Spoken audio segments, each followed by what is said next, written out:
Even as we grieve, we give thanks for this most faithful life. I am deeply aware of this great inheritance and of the duties and heavy responsibilities of sovereignty. The last time a member of the British royal family was arrested was in 1647 when King Charles III was beheaded. In February 2026, another royal was arrested, surprising the palace, the media, and the public. The monarchy's popularity has dropped sharply. A king is quietly fighting cancer, but has not revealed the type. And a princess has recently overcome her own battle with the disease. A former butler to Princess Diana has publicly asked the king to step down. This situation is a serious challenge for a 1,000-year-old institution. Today, we will discuss what is happening, its importance, and the future of the British monarchy. Traditionally, the royal family has symbolized stability, surviving 2 world wars, the abdication crisis of 1936 and the death of Princess Diana. However, in 2026, the monarchy is facing an unusual crisis. We will discuss 7 key points that raise the important question. Will the monarchy survive? Let's dive in. A king fighting cancer, and the nation doesn't know the full story. Let's begin with King Charles III, because every crisis and scandal happens against his backdrop. In February 2024, Buckingham Palace made a surprising announcement. King Charles III had cancer.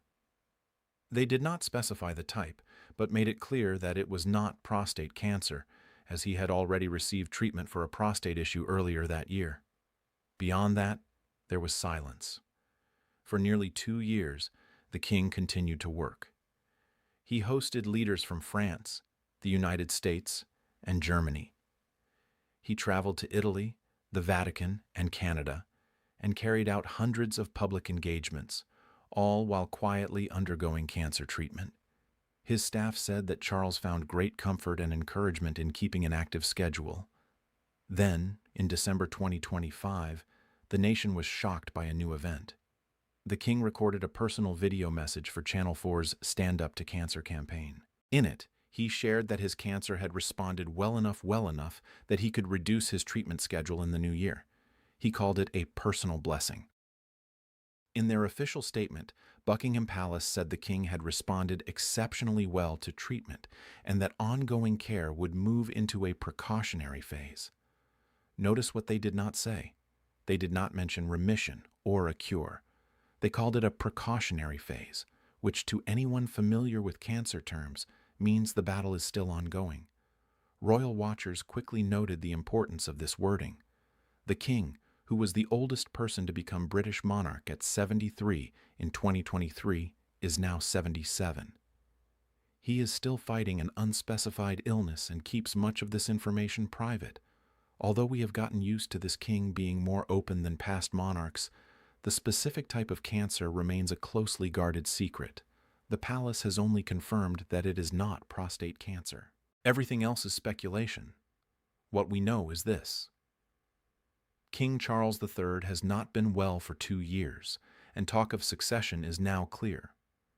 The monarchy is just one diagnosis away from an emergency change in power, and the nation is watching. Princess Kate's comeback, and what it reveals about the monarchy's fragility. In March 2024, Princess Catherine, also known as Kate Middleton, revealed that she has cancer. She is 42 years old, a mother of 3, and a beloved member of the royal family. Her announcement followed weeks of speculation after she had surgery in January 2024, during which she was absent from royal duties. Many people online shared conspiracy theories about her health. Then Kate appeared in a video sitting in a garden. She looked calm and dignified as she told everyone about her illness. This moment became one of the most viewed royal events of the 21st century. However, an important part of her story often gets overlooked.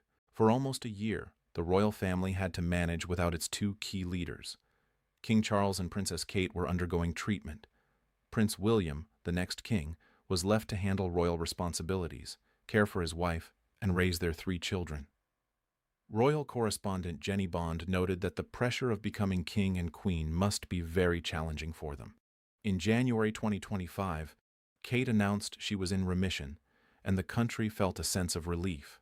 By January 2026, she returned to her public duties with renewed energy, celebrating her 44th birthday and supporting the NHS alongside Prince William. Yet, the royal family has never made it clear to the public how close they came to a leadership crisis in 2024. With the king and future queen both dealing with illness and Prince William overwhelmed, there was no plan in place or clear line of succession shared with the public. Now that both Charles and Kate are recovering, many feel relieved. However, this experience changed how people view the monarchy. It showed that the royal family is not invincible or immune to problems.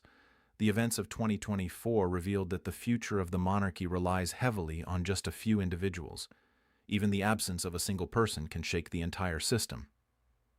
The abdication question. Is King Charles being asked to step down? In late February 2026, Paul Burrell, who had been Princess Diana's personal butler for 10 years, made a surprising statement on Piers Morgan's television show. He told King Charles III to think about stepping down from the throne. He made this statement on live television where millions could hear it. Burrell said, "The monarchy is only there for as long as the people want them there." He noted that a recent poll showed that only 51% of people in the UK support the monarchy, which is low. He added, "If it comes to push and shove, and the king has to decide whether it's him as King Charles III or the monarchy, it has to be him." Burrell's words carry weight because he knows the royal family well and worked closely with Diana for many years. However, royal commentators responded by saying that stepping down goes against royal tradition. Queen Elizabeth II never stepped down, even in the later years of her reign. Sources say Charles intends to serve as king for as long as he can. A royal expert mentioned that given his mother's example, King Charles is likely to focus on his duty. The talk about abdication is now real. People are discussing it in homes, newsrooms, and on national television. This shows how shaky the monarchy is right now. Meanwhile, William and Kate are preparing for their future roles. They have moved to their permanent family home in Windsor and received new royal war warrant powers. They are getting ready to take on leadership roles. The question remains whether this will happen on their own terms or in response to a crisis. The Andrew catastrophe, a royal arrested for the first time since 1647. On February 19, 2026, Andrew Mountbatten Windsor, formerly known as Prince Andrew, Duke of York, was arrested on his birthday. Thames Valley Police took him into custody under suspicion of misconduct in public office. This charge relates to his time as the UK's trade envoy. There are allegations that he shared confidential government documents with convicted sex offender Jeffrey Epstein in 2010. These included sensitive reports about Andrew's trade visits to Vietnam, Singapore, and China. He was released while the investigation continues and has not been formally charged. He denies any wrongdoing. The arrest of a British royal shocked people worldwide. Royal historian Ed Owens called it the most serious scandal, probably since the abdication of King Edward VII in 1936. Others argued it was even more serious than the death of Princess Diana. This situation didn't happen overnight. For years, Andrew's connections to Epstein had troubled the monarchy. A disastrous BBC Newsnight interview in 2019 became one of the most embarrassing moments in royal history. In October 2025, Andrew gave up his title of Duke of York, and King Charles stripped him of his status as a prince. He also moved out of Royal Lodge, the large Windsor mansion he had lived in, Rentrée.